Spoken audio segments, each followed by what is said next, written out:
먼저 영상을 하나 보겠습니다. 이 영상은 그 말과 글자가 나옵니다.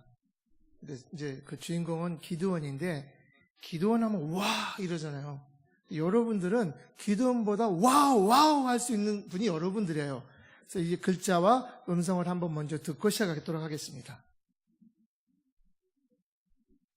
하나님의 꿈을 품은 사람들은요, 더 이상 연예인에게 열광하지 않습니다. 하나님의 꿈을 품은 사람은 세상 가치 있는 물건들, 명품백 이런 것들에 열광하지 않습니다. 하나님의 꿈을 품은 사람들은 좋은 학벌이나 유명한 대기업에 들어가는 것에 열광하지 않습니다. 하나님은 그런 것들로 우리에게 상 주시지 않습니다. 네가 과거에 얼마나 잘 살았니, 얼마나 화려하게 살았니, 얼마나 세상에서 인정받았는지를 주님께서는 요구하지 아니하십니다.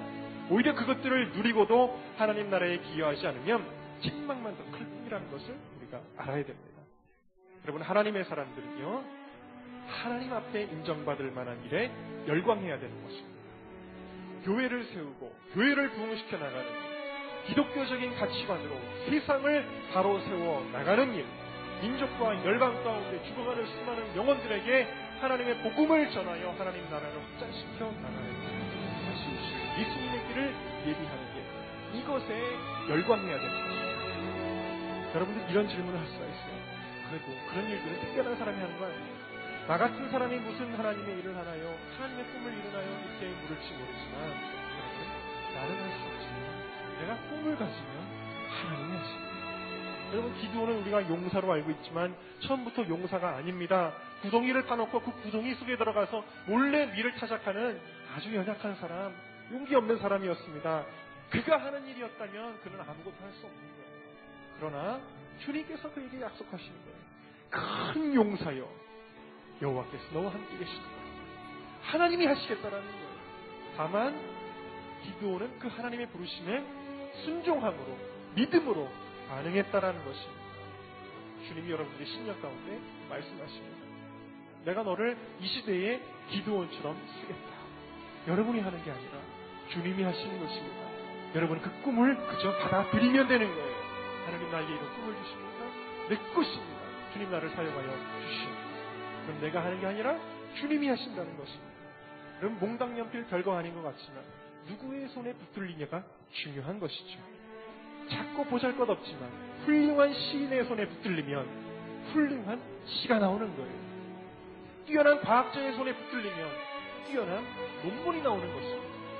영감이 있는 목회자의 손에 그 몽당연필이 붙들리게 되면 사람을 살리는 설교, 원고가 나오게 되는 것입니다.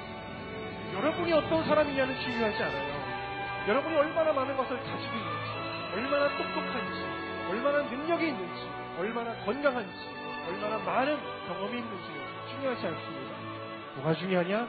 여러분들이 누구의 손에 붙들려냐가 중요한 것입니다. 하나님이 나와 함께 하시는가가 중요한 것입니다. 여러분, 오늘 이 시대의 기드온은 누구입니까? 이 말씀을 듣는 순간, 그래, 나도 이 시대에 하나님 나라를 위해 꿈을 갖겠다. 나도 하나님 나라를 위해 내 삶을 헌신하겠다. 순종하는으로 반응하는 그 순간 바로 여러분들이 기드온이 되는 것입니다. 아멘. 오늘 제1 여전도회 기드온 같은 여전도회가 되시기를 축복합니다. 여러분, 기드온은 연약한 사람이었습니다. 어느 날 하나님의 사자가 딱 나타나가지고, 야, 이 연약한 너야, 하나님 너와 함께 있어, 이렇게 하지 않고요, 이 연약한 사람한테 나타나서 뭐라 그랬죠? 큰 용사요. 하나님이 우리 함께 계신다. 이게 이제 임마누엘이라고 그래요. 브라질 말로는 엠마누엘, 발음대로 읽으니까. 영어로는 God with us. 브라질 말도 가르쳐 드릴게요. Deus conosco. 하나님이 우리 함께 계신다는 말씀을 듣게 됩니다. 바뀌지 않아요. 이 기드온이, 사사 기드온이 300명의 군사를 통해서 13만 5천 명, 1인당 450명과 싸운 이깁니다. 여러분, 이게 말이 됩니까?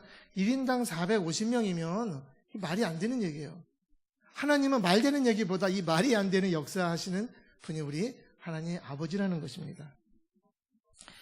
제가 초등학교 6학년 때 저희는 이제 자주 가족 예배를 드렸어요. 저희 어머님이 그 당시에 이제 원경이 집사님, 지금은 이제 권사님인데. 가족 예배를 잘 드려요. 그런데 아이들끼리 싸우잖아요. 저희가 사나이 밀려요. 싸우면 너 기도해 그러면 안 해요. 너 해. 안 해. 이놈의 자식 해 그러면 해야죠. 엄마가 무서운데. 근데 너무 재밌는 건 기도하는 순간 회개부터 나와. 뭐라고 저 초등학생들이 유치원 애들이 하나님 잘못했어요. 이거부터 나오는 거예요. 저희 부모님은 그렇게 교육을 시켰어요. 근데 6학년 되는 어느 애 어머니께서 한월산 기도원에 다녀오셨어요. 그 당시에는 이천성 목사님이 설교한 게 아니라 사명자 그 집회가 있었어요.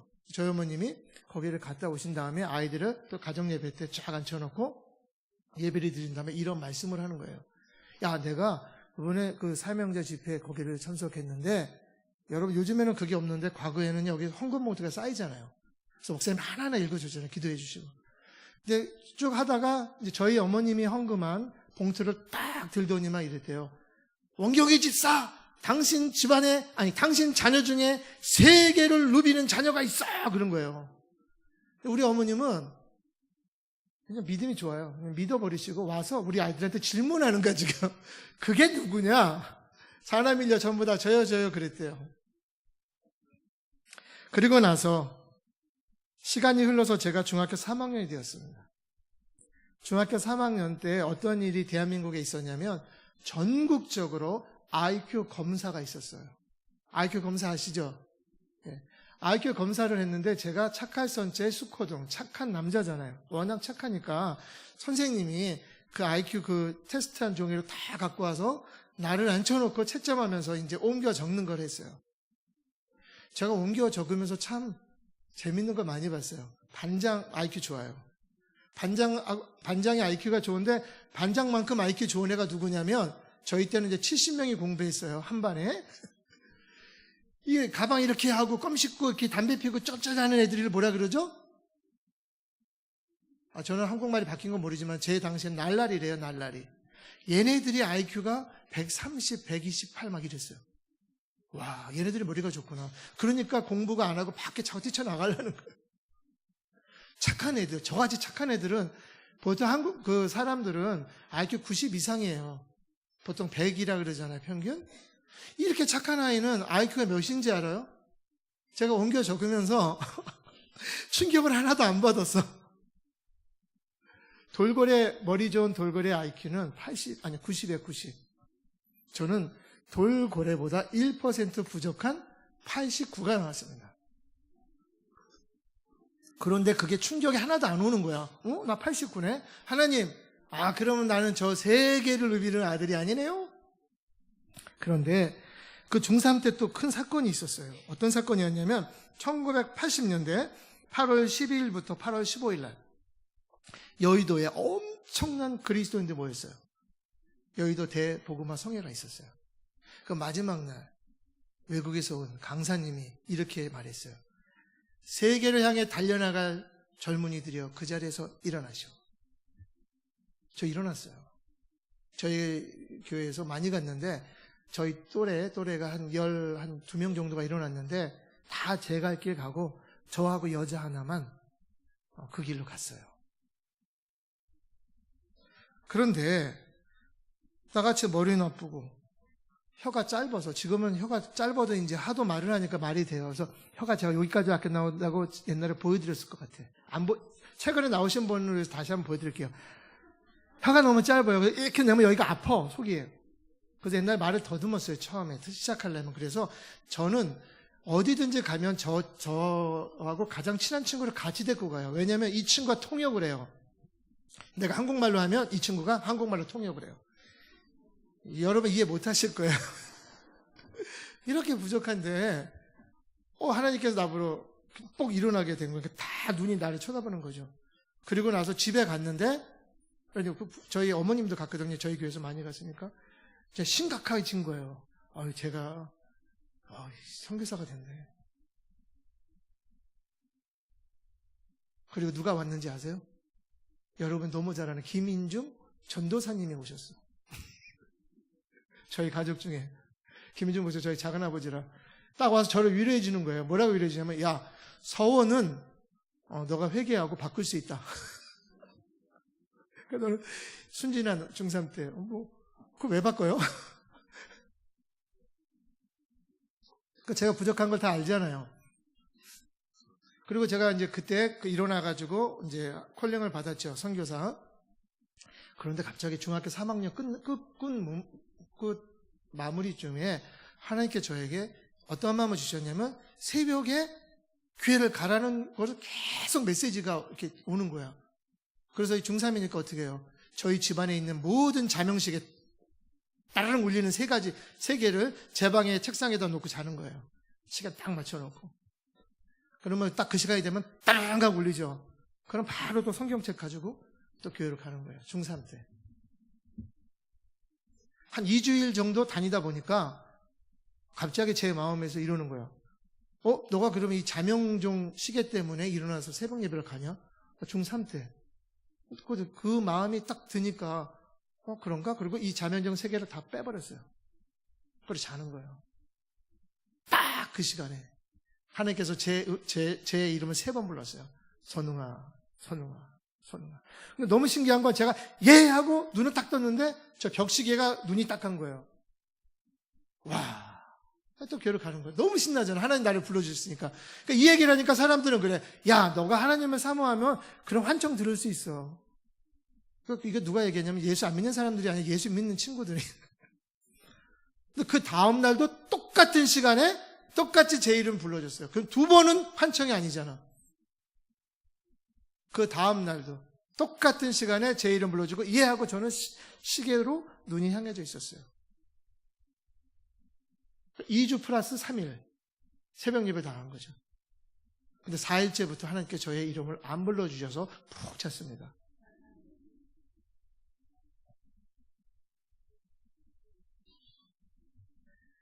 이제는 2번째 영상을 볼 건데 이 영상은 너무 짧아요. 1분 29초짜리 영상이에요. 그래서 미리 제가 설명해드리고 봐야 돼요. 왜냐하면 그 영상에 김선웅 나오면 그 사진이 뜰 거예요. 그러면 그 누구라고요? 그렇죠. 거기 이제 베니시우하고 사진이 딱 나오면 그가 베니시우예요. 저희가 이제 파송한 성경에서 나오고, 그러고는 이제 보면 사진들이 옛날에는 카메라 사진, 필름 사진, 지금은 이렇게 디지털 찍잖아요. 그래서 과거에 그 사진들을 찍으면 잘 안 나와서 지금은 다 교회도 이쁘고 학교도 막 건물이 막 보여요. 그렇다고 우와 부자 선교사다 이렇게 생각하지 마시고 다 거기 현지에서 기증하고 또 현지인들이 헌금을 해서 진 거예요. 저는 파송교회가 없어요. 그렇기 때문에 뭐 내가 하나님 여기가 좋사오니 그런 게 아니고 누가 땅을 기증하든다든가 이런 곳에서 한 거기 때문에 지금 보기에는 좋지만 여러분 거기 이름이 나올 때마다 장소가 나올 때마다 짧기 때문에 아멘 아멘으로 기도해 주시면 감사하겠습니다. 2번째 영상을 보도록 하겠습니다. 브라질 김선웅 김혜란 선교사입니다. 모든 교회와 선교사에게 존재하고 있는 현장 속에서 우리와 같은 재생산된 열매를 통하여 세계를 복음으로 정복하는 것이 저희 사역의 초점입니다. 1994년 헬몬교회를 개척한 후 그곳의 문맹제가 많음을 알고 2000년에 유치원을 개원합니다. 그리고 2005년도에 2번째 헬몬교회를 개척합니다. 자립, 자치, 자전, 그리고 선교하는 교회로 성장하므로 2007년에 헬몬교회 청년 베니시 형제를 아프리카 모잠비크로 파송을 합니다. 2010년부터 계속해서 조제 윌슨과 클레이즈, 실비오 에리카 부부를 아프리카 선교사로 파송하고 호야와 멜라니 부부를 파라과이로, 이오와 엘레나 부부를 비즈니스 애드미션 선교사로 파송을 합니다. 2018년도에 브라이언 형제를 아르헨티나로, 앙젤린 자매를 인도로, 그리고 로노 형제를 페루와 미존도 종족으로 파송합니다. 2019년도에는 아프리카 카메룬의 찌찌안과 아드리아나 부부를 파송할 예정에 있습니다. 우리가 선교지에 도착한 후 영혼 구원을 얻는 단계를 넘어 더 나아가 현지인들을 선교사로 파송하는 새로운 열매를 맺는 일을 하나님께서 경험하게 하셨습니다. 지금까지의 선교의 경험을 가지고 땅 끝까지 선교사들을 파송할 것입니다. 저희 선교사에게 투자를 하여 주십시오. 하나님께서 기뻐하실 것입니다. 감사합니다. 여러분들이 기도해 주시기 때문에 제가 이제 다른 성교사님이 경험하지 못한 것들을 하나님께서 경험하시는 은혜를 주셨습니다. 그래서 이제 앞으로 계속해서 이 경험한 걸 가지고 이제 브라질이 아닌 다른 나라에도 이제 도입을 해가지고 적용해서 거기서도 현지 선교사들을 파송하는 이제 구조를 가는 게 제 마지막 사명입니다. 120여 년 전에 한국의 선교사님들이 들어오실 때 저희 어머님 쪽으로, 저희는 신앙의 어머님 쪽으로 되어 있습니다. 증조모님께서 요한복음 3장 16절 말씀을 받게 됩니다. 그 당시에는 이제 성경이 막 이렇게 될 때지요. 하나님이 세상을 이처럼 사랑하사 독생자를 주셨으니 누구든지 예수 믿으면, 뭐 저를 믿으면인데 이제 예수 믿으면 멸망하지 않고 영생을 얻으리로다. 이제 이 대를 거치면서 또 이제 복음이 넘어간 이달을 거치면서 이제 사도행전 1장 8절 말씀을 받게 됩니다. 오직 성령이 너에게 임하시면 너희가 권능을 받고 예루살렘과 온 유다와 사마리아 땅까지 이르러 내 증인이 되리라. 그런데 이대를 거치면서 이대에 남자들은 예수를 믿지 않았어요. 그 다음에 이제 저희 아버님 세대는 이제 뭐 일일이 만보, 막걸리, 술, 여자 좋아했던 저희 뭐 김윤중 목사님 간증에 다 나오잖아요. 그런 남자들이 저희 어머님을 만나가지고 가족이 다 변화가 됩니다. 그래가지고 이제 그 당시부터 모든 남자가 이제 예수를 믿기 시작하고 뭐 장로, 권사로, 그 다음에 뭐 집사로 하고 그 다음에 이제 그 저 위에 당대의 목사는 이제 그 김윤중 목사님이 나왔고 그 밑에 저 때는 이제 선교사가 나왔고 저희 막내도 목사고 그 다음에 김윤중 목사 아들 선민이도 목사입니다. 이제 계속적으로 목사가 나옵니다. 다시 말하면 요한복음 3장 16절 말씀을 통해서 복음을 받고 그 다음에 1장 8절 사도행전 증인이 되고 그 다음에 저의 다음 세대들의 이제 마지막 신앙의 최고의 단계 고린도전서 10장 31절 말씀 너희가 먹든지 마시든지 무엇을 하나님의 영광을 위하는 그런 자녀들이 나오는 것이 하나님이 축복받은 저희들의 가정의 이야기입니다. 여러분 이렇게 여기 예수 비전교회처럼 자립하고 물론 이제 건물은 이제 짓고 있으니까 자립자치자전하는 교회가 대한민국에 몇 퍼센트 되는지 아세요? 조금 과장하면 25%, 과장하지 않으면 20%는 남의 도움 없이 이렇게 선교비도 보낼 수 있는 교회예요. 그럼 다시 말하면 80%는 누군가의 도움을 받아야지 운영되는 교회죠. 근데 이게 얼마나 창피한 일인지 아세요? 이러니 복음이 대한민국에서 증거하기가 힘든 거예요. 누가 예수 믿고 복 받는다 그러면 야, 뭐 거짓말하지 마. 대한민국의 100교회 중에 20개 교회는 살 수 있지만 80교회는 힘들어. 그게 뭐 하나님이냐. 이렇게 돼요. 근데 어느 날부터 이 미자립이란 단어가 있는지 성경에 읽어봐도 없어요. 더 충격적인 얘기 해드릴까요? 선교사님 한국에서 나간 분 27,000에서 약 3만 명? 이분들의 교회를 개척하는데 교회가 자립자치자전하는 게 몇 퍼센트인지 아세요? 한국 교회 자립하는 거 10% 됩니다. 2%만 자립자치자전합니다. 그럼 저희 교회는 자립자치자전하는 교회입니다. 믿으세요? 왜 되는지 아세요? 여러분들이 기도해 주셨기 때문에. 오늘 이제 본문 말씀을 읽었습니다. 태초에 하나님이 천지를 창조하시니라 땅이 혼돈하고 공허하며 흑암이 깊음 위에 있고 하나님의 수는 수면에 운행하니라. 하나님의 가라사대 때 빛이 있으라 하심에 빛이 있었고 그 빛이 하나님 보시기에 좋았더라. 구약 성경을 보니까 하나님께서는 천지 창조 이후에 사람들과 무엇으로 소통하셨죠? 말로 소통하셨어요.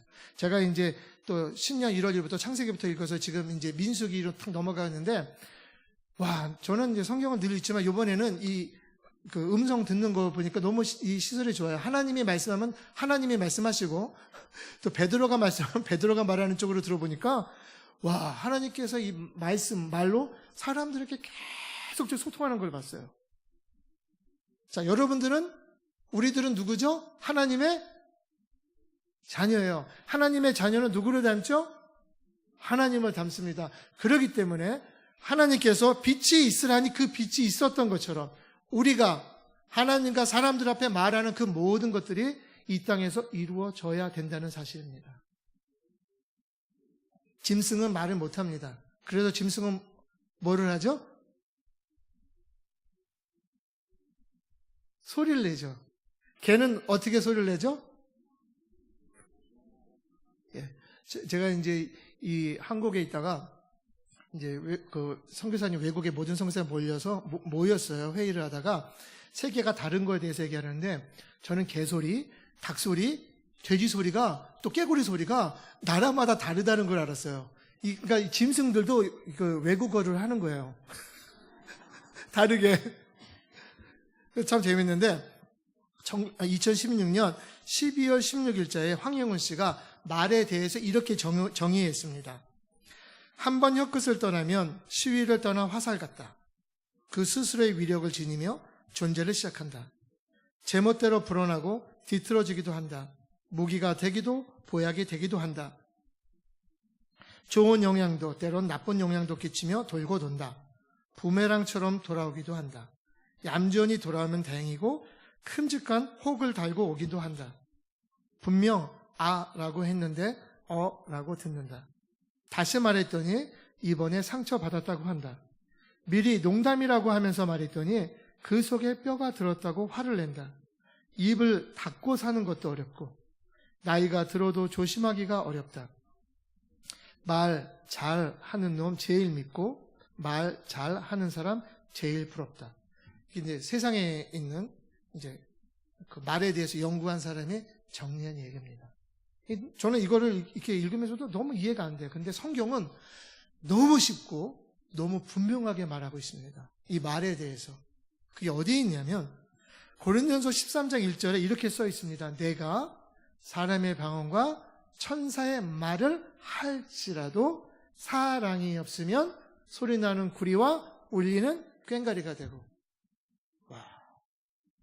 성경은 너무 분명한 거죠. 다시 말해서 우리가 대화를 하다든가 말을 할 때 사랑이 들어있느냐 아니면 그 말 속에 사랑이 들어있지 않느냐예요.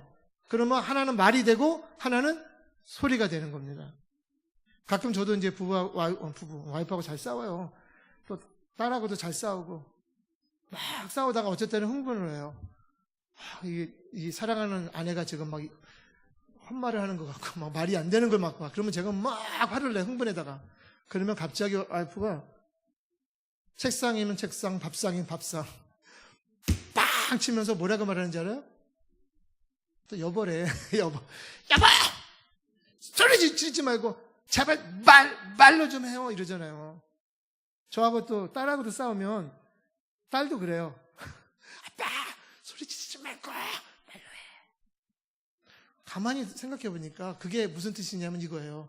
아빠 여보 소리 내지 말고 사랑이 가득 담긴 말로 해달라는 얘기예요. 여러분 하나님께서 천지 창조를 하실 때 왜 천지를 창조하셨죠? 우리에게 선물로 주시려고. 다시 말하면 빛이 있으라 할 때 하나님의 그 말씀에 사랑이 아주 가득 담긴 거예요. 빛이 어떻게 생겼죠? 그냥 바로 생긴 겁니다. 우리는 하나님의 아들과 딸들이기 때문에 우리의 그 말에 권세가 있을까 없을까? 있습니다. 오늘 아침에 목사님 설교 말씀에도 무당의 말 얘기 들었잖아요. 말의 능력. 우리는 무당과 비교할 수 없는 하나님의 아들과 딸이라는 사실을 믿으시기 바랍니다. 짐승은 말을 못하기 때문에 소리를 낸다고 아까 제가 말씀드렸습니다. 그럼 나는 소리만 내는 짐승인가? 아니면 말도 하는 사람인가? 과연 나는 하루 종일 입사 시간에 소리를 얼마나 지르고 또 사랑이 담긴 말을 얼마나 많이 하는가? 만약에 오늘 일여전도의 회원님들께서 항상 말씀하실 때 말할 때 사랑을 가득 담으면 어떤 역사가 일어날까요? 엄청난 역사가 일어날 것 같습니다. 3절 말씀에 보니까 하나님의 가라사대 빛이 있으라 하시매 빛이 있었고 하나님의 말씀은 사랑을 가득 담기 때문에 그것에서 창조 역사가 일어난 것입니다. 이것이 바로 말의 힘, 말의 능력이라는 겁니다. 나는 오늘 우리 제1여전도회께서 말하는 그 모든 것들이 이러한 능력과 힘이 나타나기를 소원합니다. 그렇기 때문에 우리는 하나님의 자녀이기 때문에 입을 열어 말하는 것 그대로 이루어져야 됩니다. 하나님께 약속한 거 지켜야 합니다.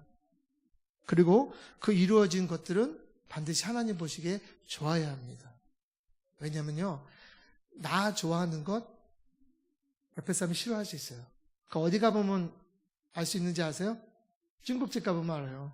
중국집 가서 이제 예를 들면 이제 오늘 제1여전도에 이렇게 헌신 예배를 마치고 수고한 여러분 저녁에 짜장면을 회장님이 쏘겠습니다 해서 딱 갔어. 분명히 회장님이 뭐라 그러냐면 짜장면을 쏘겠습니다 하고 왔는데 짜장 짬뽕 당수유 딱 나오면은 쭉 쳐다보잖아. 사람은 먹는 것도 달라요. 그렇기 때문에 우리는 내가 원하는 것, 내가 기도하는 것, 내가 원하는 것을 구하는 것이 아니라 하나님 보시기에 좋은 것들을 위해서 기도하면 어떻게 되냐면 그 기도가 응답되고 또 내가 구하지 않은 것들 하나님께 채워주십니다. 근데 우리는 까꾸로 사는 것 같아요. 내 것만을, 나만을 위한 걸 기도하니까 그것도 잘 안 이루어져. 그럼 남의 것도 안 이루어져. 성경에 보면요, 우리의 원수를 위해서 기도하세요. 그러면 그 기도가 응답이 되면 할렐루야. 내 기도가 응답됐잖아요. 응답이 안 되면 어떻게 되죠? 그 기도가 나한테 와요. 그러면 이거보다 더 좋은 기도가 어디 있어요? 처음부터 우리는 하나님께서 우리가 원하는 삶을 살도록 만들지 아니하고 창조하지 아니하시고 하나님을 위해서 창조한 거예요. 그래서 소요리 문답 제1번 문제가 뭐죠? 사람의 제일 된 목적이 무엇입니까? 하나님의 영화롭게 하고 늘 그를 기쁘게 하는 겁니다. 이렇게 살아야지만 하나님이 기뻐하시고 모든 걸 채워주세요. 여러분, 헌신이 뭔지 아세요? 사실 우리는 헌신할 수 없죠. 예수님 십자가 돌아가신 그보다 더 큰 일이 헌신인데 그 헌신이 없지만 그러나 우리가 쓰는 단어에 헌신이라고 한번 생각해 보세요. 헌신은요, 이거예요. 서울대학 졸업하는 그리스도인이 정치에서 대통령 돼서 돈 벌어서 큰일 하나님의 영광 돌리는 게 그건 헌신이 아니야. 그건 당연한 거예요. 그건 상식이에요, 상식. 근데 이 서울대학교 나온 사람이 목사가 되겠다고 교회 개척하는 좀 어떤 멍청이 같은 김 누구 목사님처럼. 그게 헌신이에요. 성경에도 뭐라 그러죠? 좁은 문으로 들어가라. 좁은 길로 가라. 큰 길로 가고 좋은 거 누가 몰라요? 그것은 상식. 상식이 통하는 교회가 되면 안 돼요. 우리는 헌신.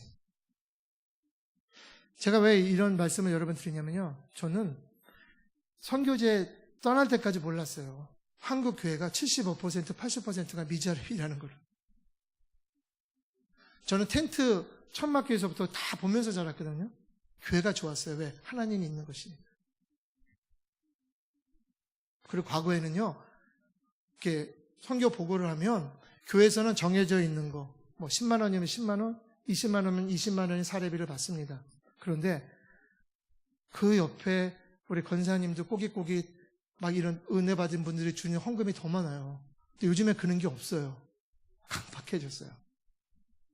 최근에 제가 모 교회에서 설교를 했는데 교회에서는 20만 원 받았지만 여자 전도사님 봉급 사례비 되게 적어요. 내가 그 큰 헌금을 받고 너무 충격을 받아갖고 전화를 했어요. 내가 밥을 한번 쏘겠다고. 근데 밥도 본인이 쏘셨어요. 근데 물어봤어요. 어떻게 이런 헌금을 할 수 있냐고. 그분은 그분의 간증이 있어요.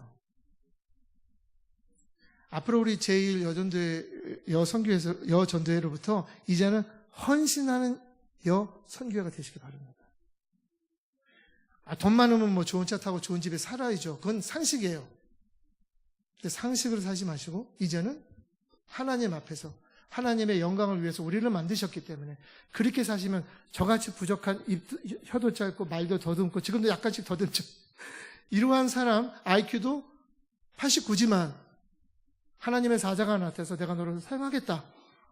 그러면 아멘하고 받아주면 그 길로 가는 겁니다. 여러분의 자녀는 여러분들이 자꾸 뭘 이렇게 이끌어 가지 마세요. 하나님께서 이끌어 가도록 하시면 여러분의 자녀들은 여러분보다 큰 사역을 할 것이라 믿습니다. 우리가 이렇게 고린도전서 10장 31절 이게 저의 신앙의 마지막 단계라고 저는 생각하거든요. 너희가 먹든지 마시든지 무엇을 하든지 하나님의 영광을 위해서 하라. 이렇게 되면요. 이 여성계를 통해서 또 교회와 가정과 그다음에 사회, 회사 같은데 어디를 가든지 그곳이 천국이 되고 하나님의 말씀과 그리스도의 향기가 나타날 수밖에 없다는 겁니다. 믿으시면 아멘 해주시기 바랍니다. 예. 제가 이제 선교사이기 때문에 많은 질문들을 받습니다. 그러니까 이런 질문을 받아요. 성사님, 선교지에서 선교지 사람들이 선교사 힘들게 하지 않나요? 그럼 제가 뭐라고 말해요? 예, 힘들게 하죠. 그런데 그 힘들게 하는 것을 알고 들어갔기 때문에 제가 그 힘듦에 대해서 무릎을 꿇으면 되지 않습니다. 왜냐하면 선교사 훈련을 받을 때 알잖아요. 현지 그쪽은 진짜 여기보다 더 힘들다. 그러나 우리는 하나님이 나를 부르셨고 너와 함께 한다는 그 말씀을 갖기 때문에 힘든다 할 수 없잖아요. 그렇죠? 두 번째, 저희 아내는 IQ가 높아요. 반장을 또 몇 번을 했네. 아버지가 또 군인이었어요. 와, 베트남도 막 갔다 오시고. 물론 이제 결혼 생활하면서 제가 싸울 땐 이랬어요. 내가 봐라, 우리 아들한테는 내가 절대 군인의 딸한테는 결혼 안 시킬 거다. 막. 왜냐면 뭐 명령이야. 또 사범대를 나왔기 때문에 여보 여기 앉아봐요. 시어머니 앉아봤어요. 우와, 제가 뭐 하고 싶은 말이 많이 있지만 그러니까 저를 아는 분이 그러는 거야. 그러면 선교지에서 아내가 힘들게 하세요? 와, 힘들죠. 현지인들보다 더 힘들어. 근데 힘들다 말하면 안 돼. 왜 그러죠? 성격, 까칠한 거 다 알고 결혼했잖아요. 모르고 결혼한 것처럼 뭐 치매 걸린 것처럼 당신 누구세요? 이거 아니잖아요. 내가 이 여자랑 평생 내가 사랑하고 행복하게 해주겠다. 손에 물 안 묻히고 살겠다. 저 그렇게 해요. 고무장갑 사주시면 돼요. 힘들게 하죠. 얼마나 힘들게 앉아서 저는 교회 하나 해갖고 너무 재밌는 거야. 이제 뭐 밤에 딱 자는데 옆구리를 찔러. 저는요 배가 나와도 허리를 했어요. 하도 찔려가지고 그러면서 이렇게 찌르는 거야. 여보, 당신 교회 하나로 끝낼 거야? 그래서 뭔 소리야? 재밌잖아 지금 하나 하는데 누가 뭐래 선교하는데. 그러니까. 아니 교회 하나 개척할 거면 한국에서 개척하지. 우리 뭐하러 여기 나왔냐? 주여 이게 아내 말입니까? 하나님의 말입니까? 이 옆구리 많이 찔려갖고 제가 두 번째 교회를 개척하게 됩니다. 저를 정말 힘들게 만들어요. 그런데 하나님은 이 IQ 89짜리에 IQ 138의 여자를 붙여주셨어요. 누가 똑똑한 거죠? 제가 똑똑한 거죠. 근데 저는 제가 워낙 내성적이고 착하기 때문에 제가 여자한테 내가 너 좋아한다는 말을 못해요. 저 결혼 못하고 평생 혼자 살 뻔했어요. 근데 이 아내는 예수 안 믿는 집안이에요. 우리 장모님이 보살급 이상이야. 막 이렇게 보는 분인데 어느 날 일이 너무 안 돼. 집안일이 너무 복잡하고 또 승진도 안 되고 그러더니 갑자기 그 집안도 가족회의를 한 거예요. 보살님 남편 딸들 아들 하나 딱 하더니 이 보살님께서 뭐라는지 알아요? 야, 일이 너무 안 풀린다. 안 된다. 우리 다음 주부터 아니 이번 주부터 교회 나가자. 모든 사람이 아멘! 아멘이란 말을 안 했지. 모르니까 교회가 먼저 모르니까 그날로부터 동신교회 나가서 장로님 권사님 되셨어요. 와, 하나님의 축복받은 집안이죠. 여러분 오늘날 이러한 역사가 일어나요. 누가 전도를 안 했어 그 집안에? 근데 하나님께서 보살한테 나타나가지고. 근데 이제 와이프가 대학원에서 만났어요. 만났는데 어느 날 와 얼굴이 이상해졌어. 그러더니 이러는 거야. 한잔하러 가재. 커피 이거 말고. 딱 가더니 이러는 거야. 내가 기도했는데 하나님 응답해서 너는 내 것이라. 와, 나는 모태신앙 지금 4대째인데 여기는 지금 당대 이렇게 말하니까 제가 근데 어떻게 해요? 제가 또 믿음의 티를 내야 되잖아. 기도한 것처럼. 그리고 나서 일주 인사 가고 일주 나한테 인사 오고 일주 내가 인사 가고 3주 만에 모여서 결혼 날짜 잡았어요. 98일 만에 결혼했어요. 하나님께서 내가 여자한테 좋아한다면 못하는데 이 여자가 나타나서 하나님 응답받았다고. 이런 여자입니다. 또 세 번째 이런 질문이에요. 총강도가 무섭지 않으세요? 예, 브라질은 총기를 자유롭게 소지하는데 물론 사고는요, 불법. 신고되지 않은 게 사고 나요. 하루에 총으로만 죽는 게 360명에서 400명이 죽어요. 그러니까 신문에도 잘 안 나, 웬만하면. 이렇게 죽어가는 거기에. 저도 선교제 가면요, 어떤 사람이 이렇게 총도 보여주고, 이 총 사라고 막 그래요. 근데 한 번은 제가 너무 기가 막힌 일이어서 총을 딱 보여주는데, 심장이 뛰는 소리가 나는 들려. 얼굴은 하얘지는데, 목사하고 선교사이기 때문에 절대 티를 안 내는 거야. 가만히 이렇게. 이 총을 사래요, 50불. 한 6만 원에 사라는 거야. 사라니까 이제 그때부터 마음에 안정감이 오는 거예요. 왜냐면 너 돈 손들어 꼼짝 마, 돈 그게 아니라 총을 사라는 거니까. 그러니까 총알이 3개야. 그래서 물어봤어요. 여유 있게. 야, 총은 하나인데 왜 총알은 3개냐? 그러니까 이러는 거야. 목사님도 원수가 있잖아요. 이 원수는 한 방에 잘 안 죽어요. 그래서 이 3방을 빵빵빵 쏘면 킥 하고 죽는데. 그래서 제가 그때 알았어요. 아, 목사에게도 원수가 있구나. 그래서 저는 원수가 없기 때문에 그 총을 안 샀죠. 그렇지만 그때 제가 많이 무서웠거든요. 특공대 나온 군인이었는데도. 근데 저희 아내는 총도 안 무서워해. 저희가 산에 아이들 요만할 때 차 타고 딱 내려가는데 밤에 해가 뉘었냐 산속이니까 해가 5시면 져요. 캄캄해지는데 위에 차가 딱 올라더니 대각선으로 딱 쓰더니 옆에 있는 사람이 이제 총을 꺼내고 그다음 운전석에 총을 겨누고 오는 거예요.